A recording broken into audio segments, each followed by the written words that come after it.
غیر ضروری بالوں کا مرد یا عورت کو کسی کریم سے ریموو کرنا جائز ہے، لیکن مرد کے لیے بہتر ہے کہ وہ جو زیر ناف بال ہیں ان کو بلیڈ سے صاف کرے، اور خواتین کریم یا کوئی ایسا پاؤڈر وغیرہ استعمال کریں. خواتین کے لیے بلیڈ کا استعمال خلاف سنت ہے. اور یہ جو بغلوں کے بال ہیں ان کو نوچنا سنت ہے. یہ جو بلیڈ سے صاف کرتے ہیں نا یہ اور گھنے پیدا ہو جاتے ہیں. آپ کہیں گے نوچیں کیسے، کھال ادھڑ جائے گی.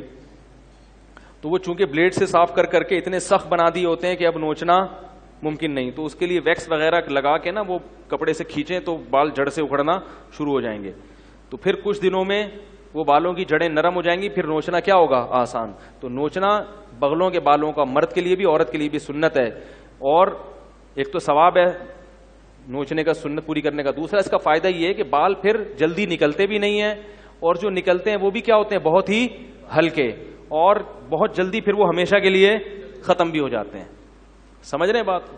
جبکہ بلیڈ سے اگر بغلوں کے بال صاف کریں گے تو وہ اور زیادہ بڑھتے چلے جائیں گے، پورا تھائی لینڈ کا جنگل بن جاتا ہے.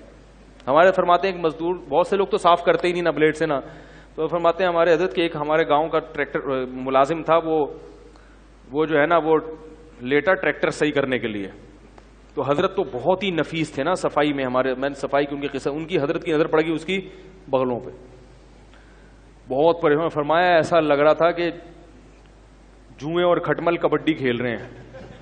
ٹھیک ہے، تو پورے تھائی لینڈ کے جنگل بن جاتے ہیں.